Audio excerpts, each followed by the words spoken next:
Corona की दूसरी लहर ने हाहाकार मचाना महाराष्ट्र से शुरू किया, लेकिन अब ये धीरे धीरे उत्तर भारत के राज्यों में पहुंच गया है। अब हर राज्य में कोरोना संक्रमितों के आंकड़े तेजी से बढ़ने लगे हैं। हालात ये है कि उत्तर प्रदेश के हिंदी भाषी राज्यों में महज एक हफ्ते में कोरोना के 300% तक मामले बढ़ गए हैं। बिहार में 5 से 11 अप्रैल के दौरान कोरोना संक्रमण के 14,000 से ज्यादा नए मामले रिकॉर्ड किए गए, जबकि पिछले हफ्ते ये आंकड़ा महज 3,422 तक सीमित था। उत्तर प्रदेश में संक्रमितों की संख्या पिछले हफ्ते की तुलना में 281% तक बढ़ गई।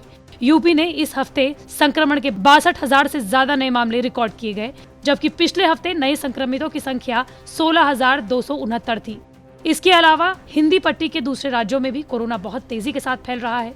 राजस्थान में कोरोना संक्रमण में 183% की बढ़ोतरी दर्ज की गई, जबकि झारखंड में 182% की बढ़ोतरी दर्ज की गई। उत्तराखंड में इन दिनों कुंभ का आयोजन किया जा रहा है, जहां कोरोना के नए मरीजों की संख्या में 175% का इजाफा हुआ है। असम, जहां चुनावी हलचल अपने चरम पर थी, वहां कोरोना संक्रमण 4 गुना बढ़ गया है। इस हफ्ते यहां कोरोना संक्रमितों की संख्या 1600 के आसपास में रही, जो पिछले हफ्ते 400 के आसपास में थी।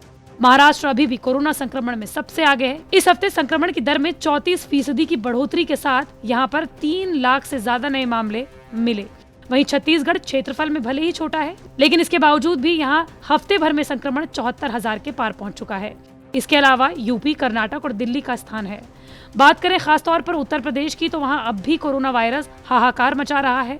हर दिन कोरोना के नए मामलों का रिकॉर्ड टूट रहा है और सबसे बुरी हालत उत्तर प्रदेश की राजधानी लखनऊ की है, जहां एक ओर अस्पताल के बाहर मरीजों की लाइन लगी है, तो दूसरी ओर शमशान के बाहर भी अंतिम संस्कार के लिए लाइन लगी हुई है।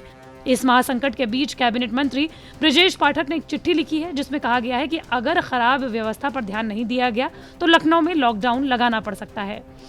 बता दें कि बीते कुछ दिनों में राजधानी लखनऊ में कोरोना के मामलों में बेहद इजाफा हुआ है। हर रोज 4,000 के करीब केस दर्ज किए जा रहे हैं। इसके अलावा लखनऊ के कई अस्पतालों में बेड्स की कमी रिपोर्ट की गई है। वहीं कोविड संक्रमण के कारण होने वाली मौतों की बात करें तो इस हफ्ते महाराष्ट्र में सबसे ज्यादा 2,000 से ज्यादा लोगों की मौत हुई। छत्तीसगढ़ में 580 लोगों की जान चली गई।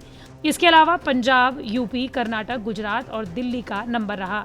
आपको बता दें कि पिछले 24 घंटों में भारत में 1,60,000 से ज्यादा कोविड मरीज मिले, तो वहीं मरने वालों का आंकड़ा 800 के पार चला गया। सिर्फ यही नहीं, देश के अलग अलग राज्यों से कोरोना की जो तस्वीरें सामने आ रही हैं वो वाकई में भयावह हैं।